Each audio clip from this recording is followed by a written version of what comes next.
see how this works.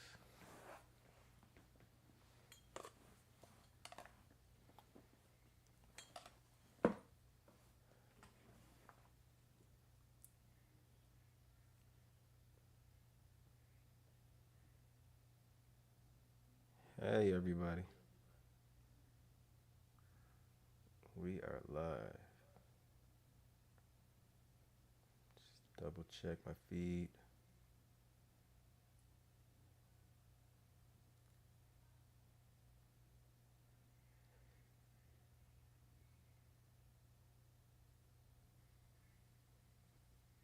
Hey everybody. I think I am getting issues with my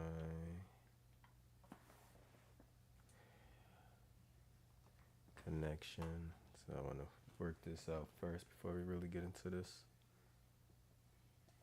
So I don't want to repeat of yesterday.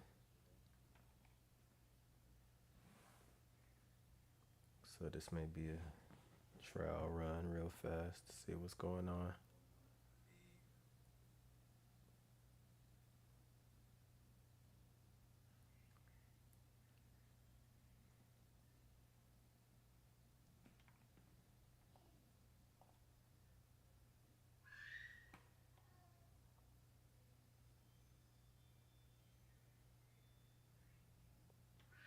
Let's see here. Let me change internet sources. Give me 1 second. I may drop this stream real fast.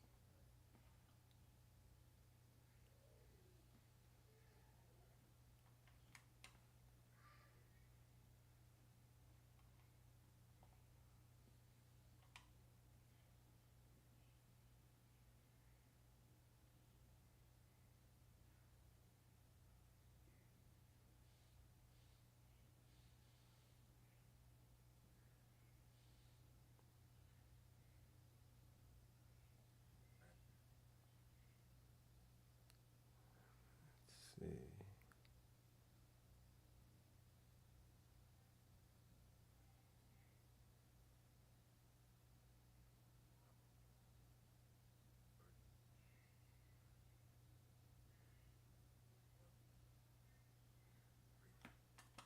All right.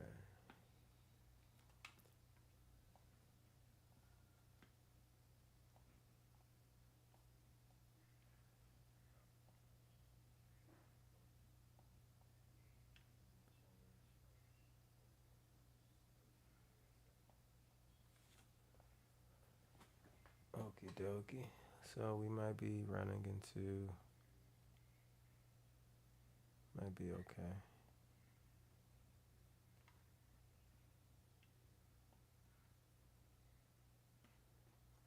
All right. So it didn't cut out yet or anything.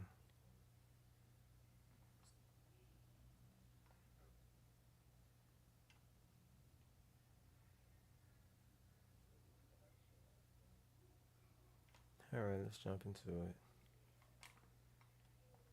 Hi, everybody. I am bakerdeshun. Do a quick recap of today's trades that we observed today. So let's jump right into it.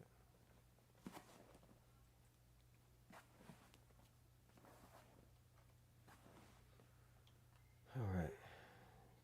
Today, show the actual trades, and then we'll talk about them.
So that first trade, that was Mints, MNTS. See what the news was today for them.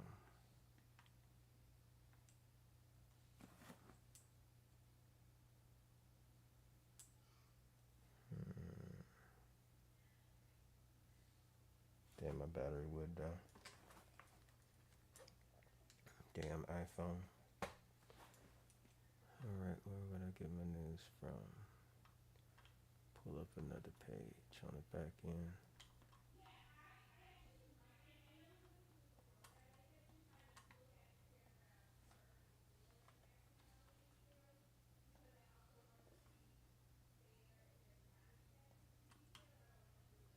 Do some signing in over here.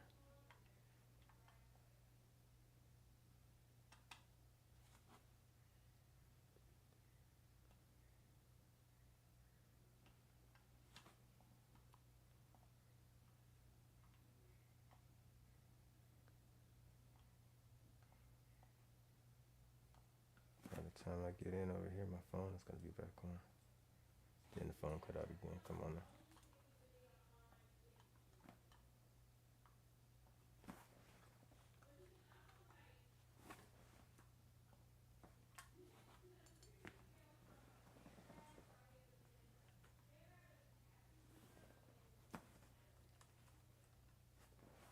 Get all this security stuff that I need to log into to get into the account.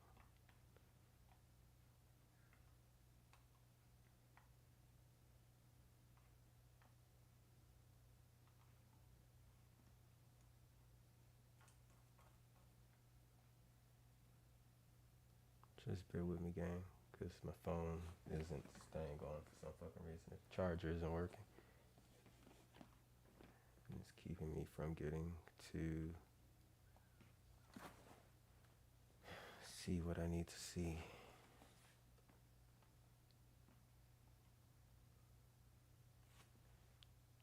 Okay, Mints. Now, the news that they had reported this morning was that they won a contract with NASA to do some type of study on some telescope or something like that they had.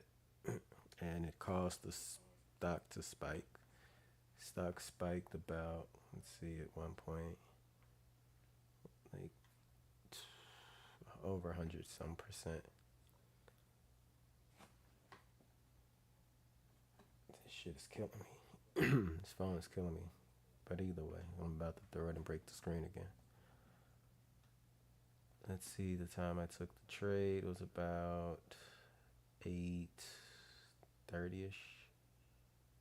A little bit after that, like maybe 8:45. Let's see, 30, 45, 59, 9:15, about 9:30ish. That's when I opened the trade.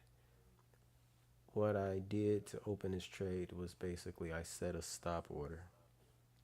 A stop order is similar to a limit order, but in this case, it's a price that you set if the actual security hits that price. It's going to trigger an order to buy at the market price so that you can jump in immediately and you're not trying to wait to see if your price gets filled. A limit order is basically when price hits your price that you designate, that order will be triggered, but your price may not get set because the actual price of the candlestick may touch it and then fall back down. And enough of the shares that were sitting at your price may not have gotten bought.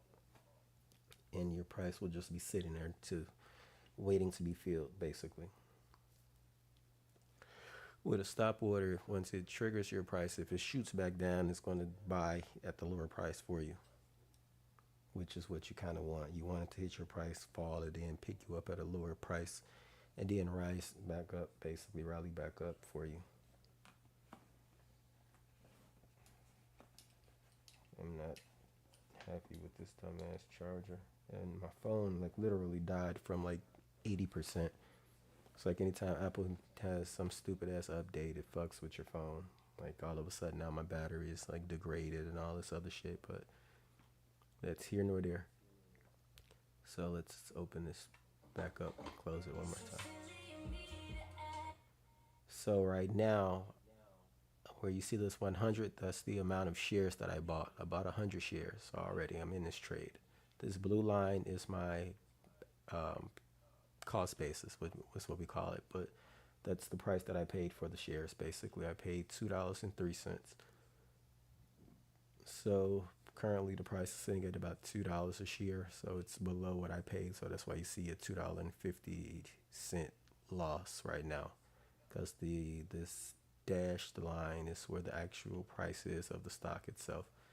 I should have moved the chart over a little bit so you could see the actual stock itself.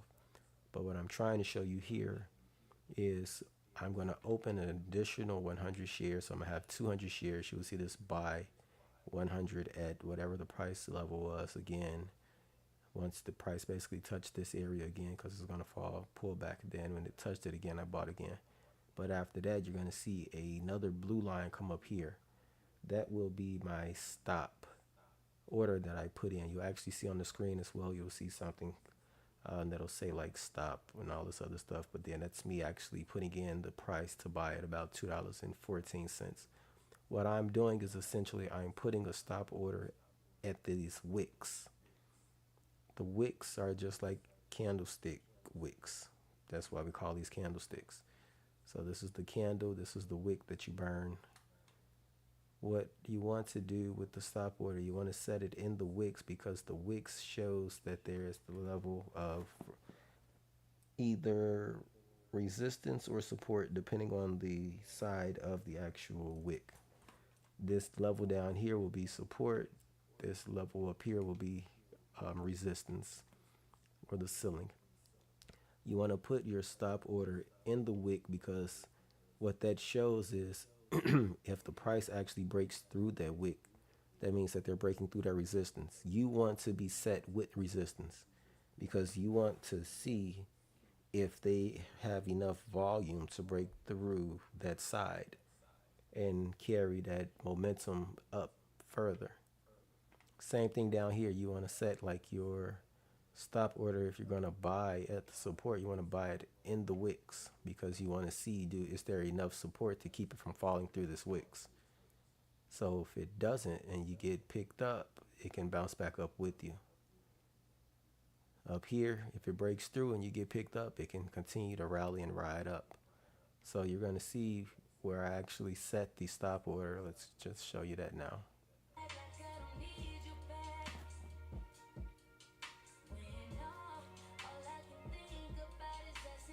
Now this is the stop order. So I just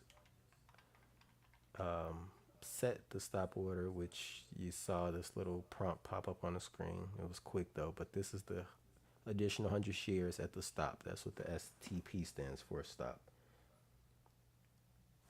When the price pushes through, it's going to have so much momentum essentially that once my order gets filled, the resistance is just about gone, because the momentum is still being carried and it breaks through like a pipe being burst from the pressure, basically pushing it to the upside. And then you see like this massive move to the top, to the upside. So let's play it out again for you so you can watch it now.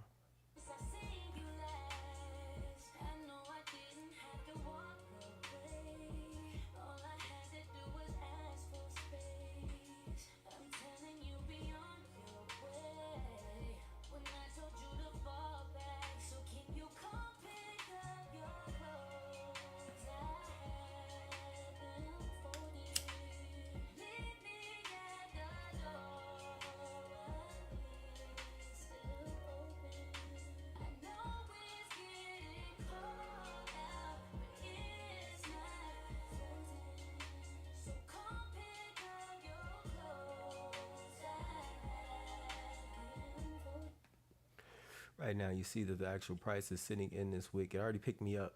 So my average is now $2.07 a share. But the candlestick is sitting at 213. So you see I'm up just about $20. But like I said, this was the resistance area. It's still fighting to get through, but just that confidence that it's actually sitting in that area gives you a little bit more reassurance. As well as you look below, you see the volume increasing in each candlestick. These histograms below are the volume, um, little bars. So you see volume is rising as well in the resistance area.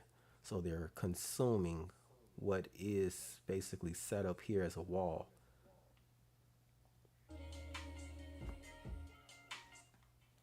Look how quick this volume bar jumped so high. It was just down here. Now it's all the way up here. That's just how many shares they bought. That's all volume is. It's basically the quantity of shares that are literally bought at a point in time. And volume is basically matching what the original volume levels were. So let's see. This was about, let's see, I'm gonna go to the actual chart. That was all within this move here. Then this first 8:30 move. Let's confirm that. Yeah, 'cause this is all minute candlesticks. So 8, 31, 32, 33, 4, 5, 6, 7, 8, 9, 10, 11, 12, 13. So it's all in that first candlestick right there. Once it broke through the pre-market high levels, like I told you guys yesterday, is what I look for. Once it broke through, you saw that push where it pushed up all the way up so high. Let's break this down to the 1 minute charts.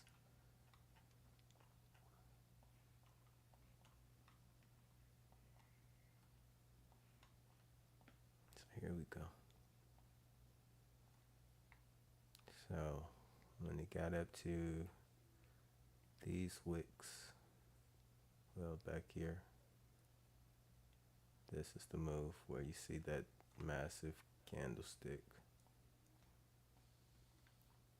If you look at the volume here, this is the largest volume bar now. It actually went higher than the previous candlesticks. And once it popped, basically took our proceeds. See that 220 I sold at 221. This 221 is literally where I actually sold. So this is following my normal trading strategies. Like I always tell you guys, I look for pre-market highs and I want to get in a stock that's breaking through their pre-market level. This was the high for the pre-market, which is this purple line. Once I set my wick, well, not my wick, but I set my stop loss up in this area. Put a line for you guys so you can see it at about through these two candlesticks. I set a stop to buy an additional 100 shares. Why did I do that?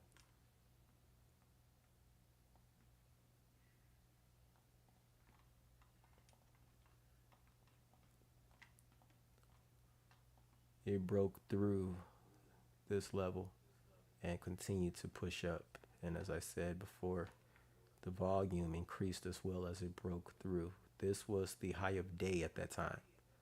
So that's another reason why I actually set my stop order in this range, because what we like to do is hop in with the high of day momentum, because then there is really no ceiling of where that actual price can go for the day until it meets a new high of day, which would have been this area up here. So if I continue to trade this, I could have put another wick or another stop order up in this wick area to show that when price actually breaks through, get me in. And just ride it up, stair step it, let it bounce back. And if it would have tried to retest these areas, once it would have got in, I would have set another stop. And if it would have broke through, hopefully it would have kept moving higher. and I would have took some more proceeds from that move. But that was the reasoning for this position. Nothing new. Everything that you guys see from me will be the same, because what you want to do is focus on your style of trading. Don't try to change up what's been working for you, what has allowed you to win, because then you haven't given yourself a chance to actually master that style of trading. You haven't given yourself any real opportunities to see what that type of style of trading could do for you. And then at the same time, you want to back test the style of trading after the market closes or in a simulated account. You don't want to try to back test the new style of trading in real time. You want to already have some type of information that shows you that it's proven and that it works. You don't want to take a loss trying to figure something out. So here, if I right click, if I click like add order, this will give me, well, I got to sign in and all this other nonsense. Let's do that now.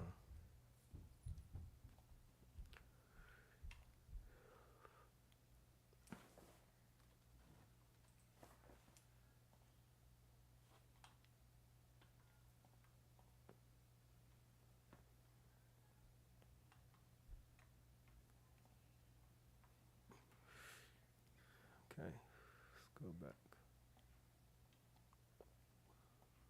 So now I got my trading account signed into Trading View.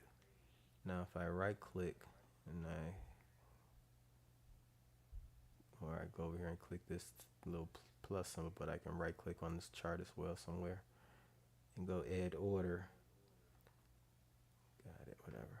If I click stop, you see market, limit, stop, stop limit. If I click stop and I say $2.14, which was where I was on the screen, it's going to put that price literally wherever you click it, put the number of shares and click buy. Well, I can't do it because it's overnight trading, but if the market was open, basically it would have put the line right here. It would put that blue line back up there so that you could have actually saw where the chart was waiting for the price to hit, where it would have actually triggered and bought in. So let's just give the overall setup to this trade one more time. This orange area is pre-market. Pre-markets is when the market opens at 4 a.m. Central Standard Time up until 8:29 a.m. Central Standard Time. So you can trade in the morning depending if your account allows for it. My account allows for that. We can put an uptrend here. We can literally see the actual trend that this was going. So you could have played it off of this alone.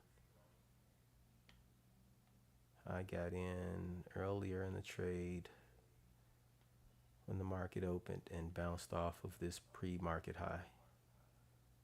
When the market opened and it popped up above pre-market high and fell back and retested it and started to actually bounce off of it, that was when I got a little confidence and confirmation that the pre-market level was going to be support for this little run, for this little rally, whatever you want to call it. We call it runs. This is where you saw the first 100 shares being bought at like this $2.03 range in this wick. And these wicks right here. Then once it broke those wicks, it pushed down and then pushed back up. I bought another additional 100, but then I had an additional 100 stop order set up here because I wanted to actually break through the new high of day, or the first high of day move. So once it popped off of here, bounced up, I bought in, it pushed down, it went up again. I had an additional order here, and then it broke through and went up a little bit. Then once it went up there, that's when I basically closed it. Once we got that first sign of some type of rejection or resistance at this wick, I got out, and that was the conclusion of that trade. But looking at everything with this chart, this was a perfect chart. This was a clean setup. With riding this trend to the upside perfectly. As you see, the actual Price action, go up, bounce off, ride it, go up, bounce off it, right up.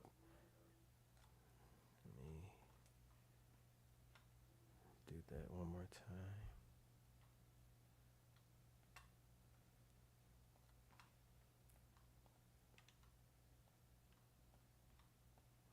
Ride it.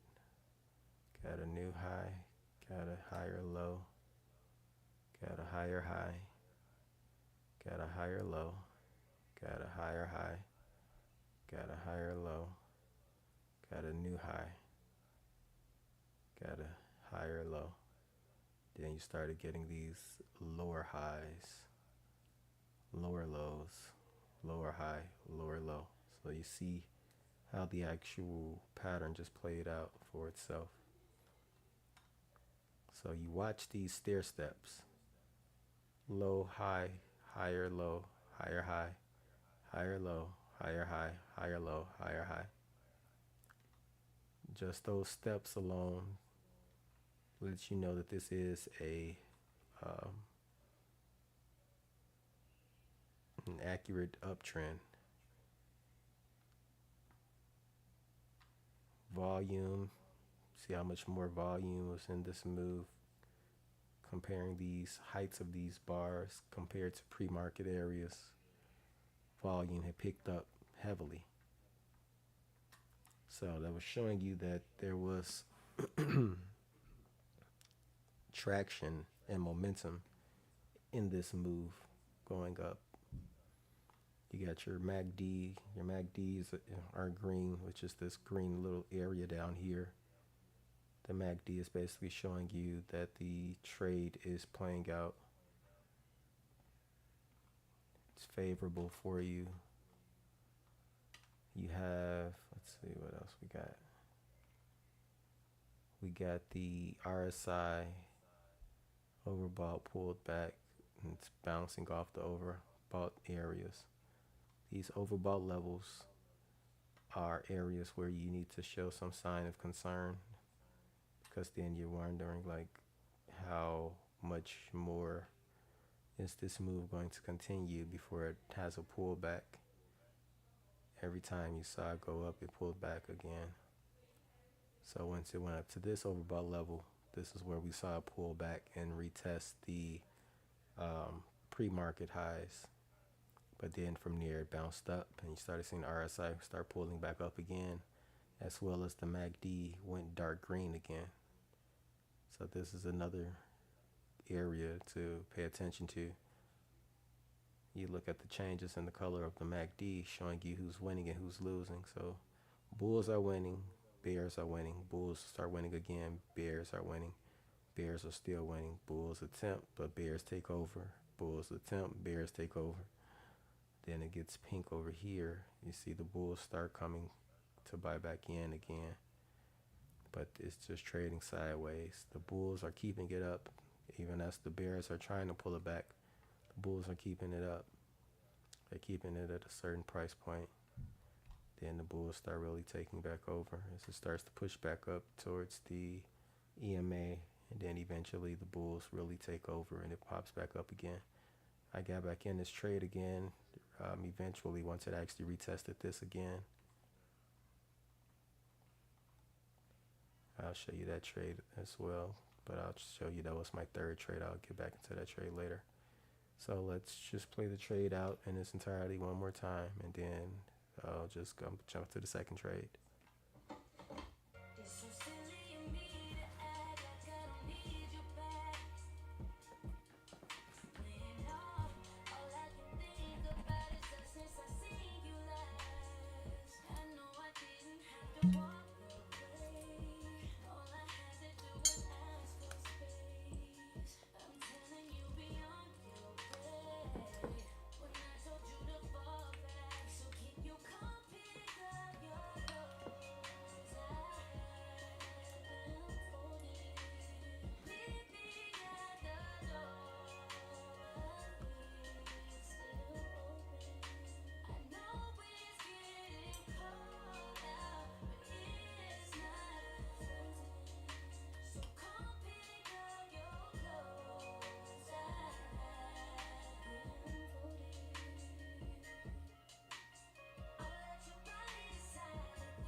shares the news as well. So they secured some type of NASA contract to study a launch of a robotic technology for space exploration. It was something at the time that the market found to be attractive and worth investing in, and caused this move. So I'll start posting like the news related to the stocks as well in the actual trade recaps. Let's jump into the second trade.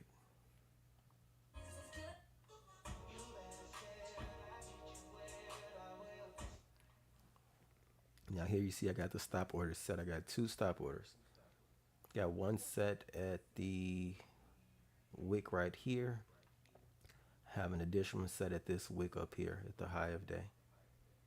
So once it breaks, and I got at the top of this wick because I want to see do it break this resistance level and then attempt to push up to these levels. Once we break this previous lower high or lower low, whatever movement, as we started finding that the actual trend was pulling back to the EMA. Once it breaks back above this, this is where I want to get in to get back into this long, this extended wick and see if it retests back up here. So that's what you're looking at. And as well as you can see, the MACD is light green, showing that the bears are winning.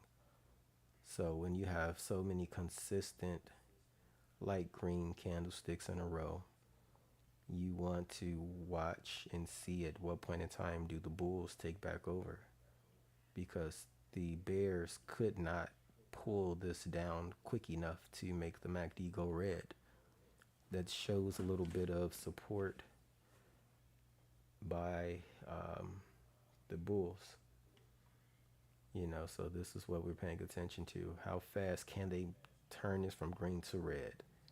In this case, it's taking too much time for them to pull it down. So the bulls are buying. They're picking up. You can actually see here how this chart pattern is starting to actually form right in this area. It's what we call capitulation is starting to form. We're going up and down, up and down, up and down, but then eventually it breaks out. So let's go.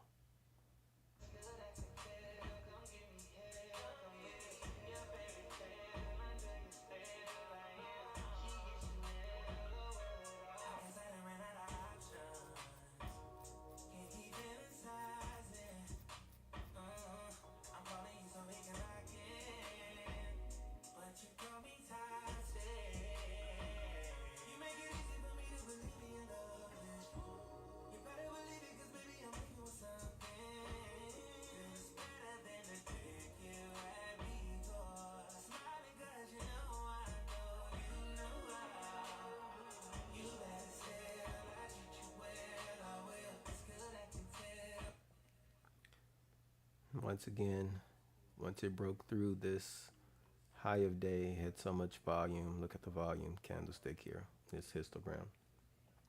It had so much volume that it just literally bought whatever was in this area. They bought millions of shares right here. 1.6 million shares were bought. So they bought however many shares it took to break through, and they just kept riding it up to 470 or something. By the end of the day, this stock went from $4 literally to $14 a share. So I was pissed that I actually got out. It's like, damn, that was a 600% runner. This stock literally went up 600%. So this was BSLK. It ended at $14 a share, which is crazy. And I bought in at what, 4? Look at this. I was here in this range. Or this was actually where I got out at, but I was here. It broke pre-market highs. I can't, make this stuff up. I told you I look for pre-market highs. So this was the pre-market high. Once it broke this is where I got in and wrote this up all the way right here. So this move above this pre-market high was the volume that was necessary. The move that was necessary to cause this breakout, as this trade literally went from $4 a share to fucking $16 a share, 17 at one point. So literally went up 600%. At the end of the day, the shit closed 556% in one day. I talk to people all the time and they talk to me about like Bitcoin and all this other stuff. Like, bro, we find shit every day that moves like that parabolically. You get caught up in conversations with people that are just getting interested in trading, but they're trading like crypto and other shit like that. Like, as a stock trader, we find moves like this every week. Not just when it's reported and all of a sudden it's popular for the masses to hop in and then now they want to try to ride that wave. Like, no, this is something that we do every day. So I need to zoom in on the 1 minute.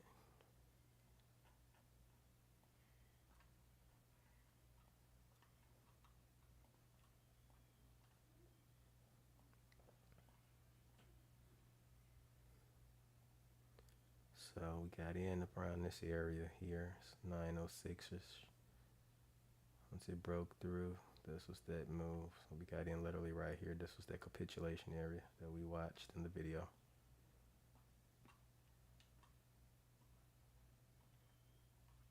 So we got in around this area. Once it broke our wicks, this 401 candlestick, and then the next one just whoosh took off. This trade was literally a minute long. This video is not sped up. This is the actual duration of this trade. So this is what we want to focus on: accuracy and being able to take short trades and make those wins to the point it was a $90 move in 60 seconds on 200 shares. So 200 times $4.17 was $834. So $834, I made $91 on it. So that's a 10% move. 10%. If I took 8,000, that would have been 900. You know what I'm saying? If I took 80,000, it would have been $9,000 of a move. This is what you want to grow your confidence to be able to do over time as you start sizing up your positions. You want to work yourself into being able to hit consistency and then, build that bag that you're actually using to make these moves every day. There's 220 trading days in a year. So if you make $100 a day, that's what, 22,000 essentially. Just add the zeros. There's four zeros. So that's 20,000 and 220 days off 100 a day. Make 300 a day, 60,000 in 220 days. If you keep going, add more and more, 500, it's 100,000 in 220 days if you can hit consistency. That's all we work on: accuracy and consistency, and have a limited amount of trades. Like I tell you guys all the time, the more attempts that you take, the more attempts you're taking at failing. So if you can zoom in and dial straight in and do it on a one-to-one basis and knock it out the park every time, that's the goal. Focus on what works for you and master that. For me, what works is finding trades that break out of pre-market highs. These are the pre-market levels. Once it broke these pre-market levels, it was on to the races. I can't make this shit up. Once it breaks below the pre-market area, then we have concern. Once it rallies above and runs above, we have sort of a green light. Because what you see, news gets reported during pre-markets. So between 4 a.m. to 8:29 a.m., a lot of information will be put out there. And investors have these notifications on their phones, emails, any platform that they use, and they get the same information that we get through the trading brokerages. They go through it, that they divulge in it to see if it's important and if it's worth investing in. Once they figure that part out, then they run with it. Number one, we don't trade anything that doesn't have news. The news that was posted for this was a company that was potentially about to be delisted from the Nasdaq. So what you typically find when stocks are about to be delisted, they make efforts and attempts to meet compliance so that they can remain listed. So to be delisted, there has to be a certain market capitalization that a company has to be above. If they fall below that for a certain period of time, then they'll get a notification that they are in risk of being deregistered from the exchange that they're trading on. So when you see those types of headlines, you can expect there to be some type of last attempt effort to make some type of requirement to stay listed in the stock market on the exchange. This here was an exaggerated move, 550%, 600% at one point, because somebody wants to keep their company listed. With that being said, we see this information and we take advantage of it. This went from $4 to 17 fucking dollars a share. 600%. I only took 10% out of it. 10% out of a 600% move is crazy, right? But you don't sit up there and hope that something keeps moving like that. You take what you can. I took a 10% move on an $800 trade. So I took 90 some dollars off of $800. So it's really like 11, 12%. So let's see this one more time.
All right. Moving on. Let's move to the third and final trade.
Now this was mints again.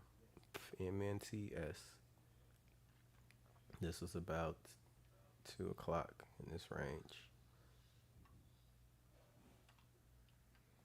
So was watching this move again back up over this $2 from the initial $2 and some change where we broke pre-market levels and had this pop up here again. Pull us over, same line over again. So you can see where they retested this previous high of day. It's literally all they did.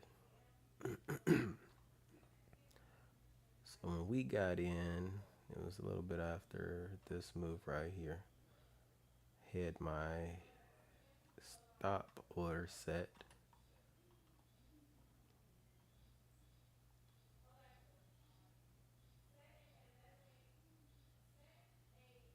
was this move, this 141 move. This candlestick popped all the way up here. So literally when it broke above these two, had my stop order set up right above.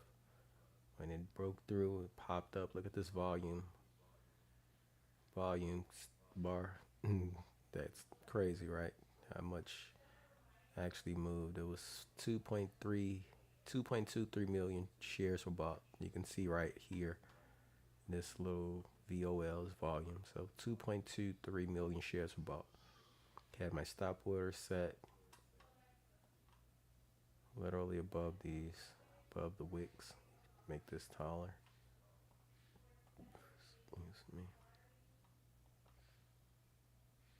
Had my stop at like 201 or something like that. When it got triggered, it got me in. And then at the same instance, it ran all the way up here to 214. As soon as it got up to like 212, I sold. So right at this previous high of day, the very first high of day, which was the resistance level. Then it ran into rejection, pushed back, but then broke above it again. Then rejected, went back down here, bounced all the way back up and broke through the new high of day and made a brand new high of day. So we could have placed another stop order up here in these wicks to see if it would have broken those and continued to make a rally up again. But at that point, we had gotten out all the way back here and left it alone. We don't want to overtrade. But that's basically all this trade was seeing could it retest this high and then get out. Took what we could. The MACD below down here was green, so green means go. That's a good sign. Time you see green on the chart, if you pay attention to my trades, they're going to be when the MACD is green, because that's showing you that the bulls are in control, that the actual average is moving in a bullish momentum, in a bullish fashion. See these light greens, that's where the bears are taking over. The bears are the sellers, the bulls are the buyers. So the buyers are winning, the sellers are winning because they're pulling the price back. Then at this point you see the buyers take back in. This is where we got in, what the buyers were. Took in, took over, took what we could. This was only about 100 shares. Out of 100 shares for like $2.01, that was like $202. $202, I made what, $12 or something on that. So a little bit over 6% on that trade. You know, when you trade, you want to look at the percents, not the dollar amount. The percents is the most important thing. If I can make 6% on a $10,000 trade, you know what I'm saying? That's 600. 6% on a $100 trade, $6. Excuse me. This is a $200 trade, so it was $12. So that's all you really care about, not the dollar amount, the percent of the win itself. Once again, the news on this company was that they had received a contract from NASA to study their robotics in some type of space environment, whatever the case was. The stock went up, closed 72%, and that was at $1.91. So when it was up here at $2.43, we were well over 100%. Yeah, this is 80 cents at $1.91. So add an additional 50 cents. That would have been $1.30. So $1.30. So take away 80 cents. This was $1.11 yesterday. So add $1.31 to that. $1.11, going up to $2.46. You were over 100% in this move. But yeah, that's those three trades in its entirety. I'm going to play them back all the way through. That way you can see all three trades together. But all three trades, yesterday I told you I'd be taking long positions, which I did. Made like $120 something today on these three trades. So each position was a 10% to 6 to 10% winner. Market only went up. Let's see today.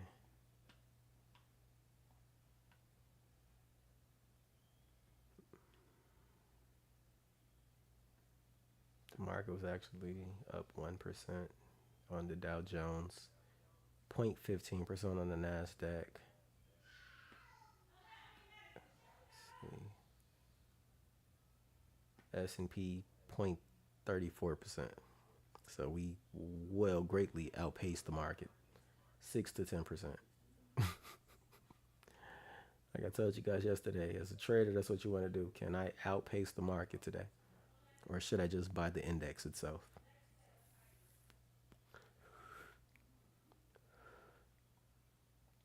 So let's go back.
So, the last 15 days, I recorded 800 and something plus dollars. Saying that out loud, it's one of those moments of progression that you want to see because every day I've been green. You want to work on building consistency to let you know that what you're doing is real, something that you can actually do. It's a skill, it's a talent, it's something that nobody can take from you once you learn. This is my passion. This is one day will be my retirement. I was an economist for 8 years, working in an office, and then I had a life changing event where I lost a sibling, and I fell into a cycle of depression for a few months, and it kind of drove me away from society and wanting to be in the public eye and around people. My energy wasn't right. I just didn't like being in the atmosphere amongst others. This was also during COVID as well, so I was blessed during that time to work from home for 2 years. And when it was time to return to the office space, I opted out. So I left the federal government and became a blue collar worker, working in a semi truck. I am a tanker, so I drive hazmat chemicals every day, but I'm in my own office space, if you will, working by myself every day. And it's been fulfilling and rewarding just to be in my own personal space. And I tell myself the only way I'm going to go back to an office space is if it's my own office, working from home or working from a brick and mortar location where I am trading every day. So I am building my accounts so that I can do this full time one day. I will be home tomorrow. So you guys will be privileged and capable of watching me trade live. Um, Last week I worked 7 days, so I didn't get opportunity to trade live with you guys on Friday. But this week you guys have the pleasure of watching me trade live Thursday and Friday. So we can see some of this put to into play in a real time fashion, and as well you guys can, you know, see what I'm looking at. We can't predict that tomorrow will be a green day or that the actual stocks itself will be worth trading, because you don't want to trade just to trade. You want to trade if it's worth it. You want to trade things that have reasons to be traded. You want to have belief in what you are watching will be sustained, because last week we had moments where you saw a stock rally and then it pulled back and became a loser based on the actual environment of the stock market itself. So you take advantage of these moves and the momentum when it's given to you, and you sit on your hands when you have to. You don't trade every day if you don't have to. That's one day, what I push for, to be able to make massive gains in a day and walk away from the market for a day or two or even a week and not need to return to my account for who knows how many days. But I thank you guys for taking your time out with me tonight. A quick overview: when you look at a stock, you want to make sure it has some news, which is a catalyst to move in the movement that you're seeing. You want to make sure there's volume behind it. You want to look at the float size. Now, the float size is just the actual amount of stocks that a company has offered out there. So this Mint had 8.44 million shares offered, available, outstanding, that we could have bought. Today, they sold 323 million of them. You ask, how can something that only has 8.44 million shares be sold 323 times? That's just how much the shares were exchanging hands. We bought a few. So you see candlesticks doing 2.23 million shares. You're like, that's literally a fourth of how many shares this company has outstanding. A stock that has a low float has the best opportunity to move the way that these stocks have moved because there isn't that many shares available to be bought. That's what you want to pay attention to. So if we look at this BSLK share company stock, they got 1.3 million outstanding shares. 1.37 is their outstanding shares. That's what float stands for. 1.37 million. They sold 264 million in a day. This company was bought 260 million times, or 260 times.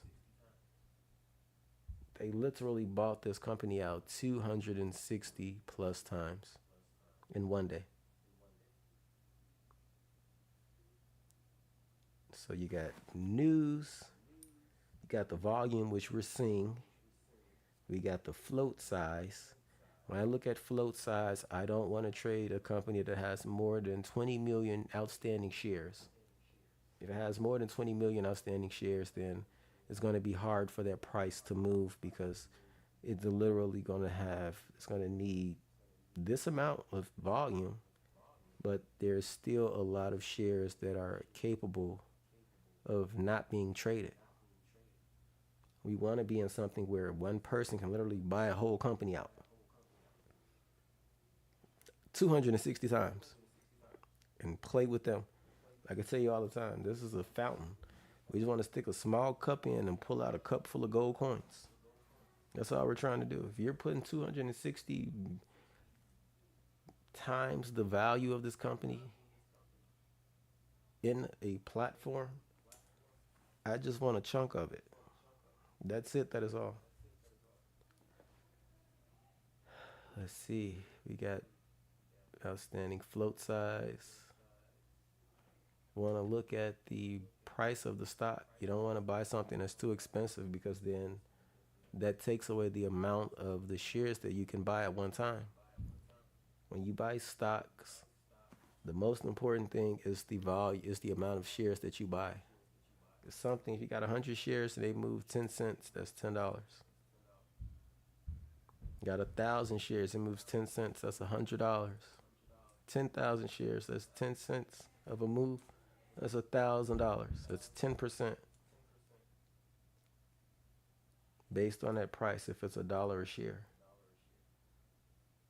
If it's $100 a share, 10 cents of a move is going to be that much because you're going to need about 1,000 of those shares.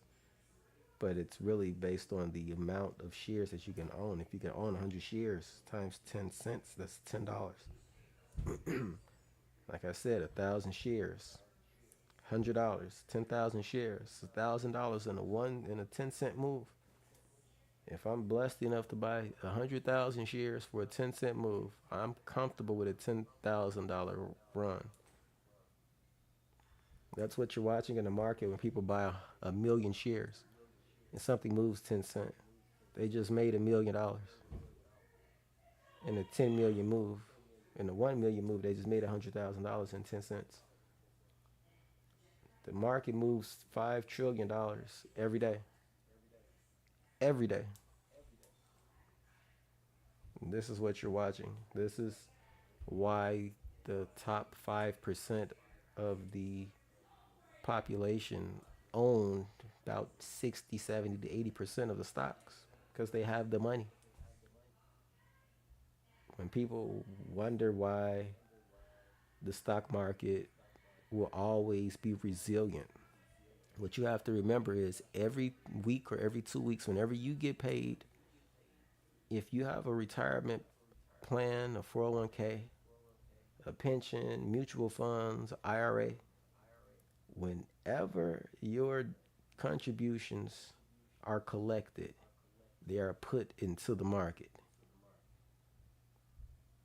It is illegal for a retirement firm to have a certain amount of cash on hand because they have to have a certain percent of that cash in the market at all times, or they're not a retirement firm. So the companies that manage the retirement accounts of all of the public service sectors, the teachers, the fire department, the police department, the federal government, the local government. Those funds will always be in the stock market. So you should never run from the stock market. You should know when to pull out and sit to the side, but then get back in when price is at a discount. I told you guys that the average price is the best price to buy something. When it's below the average price, that's the discount. That's supreme. You want to buy below average because we have a thing called mean aversion where the price will eventually retest the average price. So you want to get either at the average or at the discount of the average and basically watch the account value grow. You don't want to buy above the average because then you are late to the party. I'm going to conclude this stream right now. It's about 9 o'clock Central Standard Time here in Chicago. We just broke an hour with this recap. I thank you guys for tuning in tonight. I will be trading live in the morning, so I'll be going live right around 8:30. You know, when I wake up, get adjusted, check some things out, send out some emails, some messages, and things of that nature. Take care of some personal things, get myself together as well. I'll be streaming live. You guys will watch me build my watch list as I look for what I want to trade, if it's anything to trade, and we'll discuss anything that you guys may bring up, either in the chats or people that have my personal information, or even my new subscribers and new friends out there. You know, you got me on social media. You know, reach out to me. I'm bakerdeshun on all platforms, social media, YouTube, Facebook, Instagram, TikTok, Snapchat. You can find me on streaming platforms, Tidal, Apple Music, Spotify. You can Google me, whatever you guys need. But I'm here based in Chicago. So if I got any local individuals out there, you know, hey, salute you guys. Trading is risky, and this is not investment advice. I thank you guys for taking your time out tonight to spend a little bit of time with me. And I look forward to hearing from you, and leave a like, subscribe, comment, or share, and just tune back in later.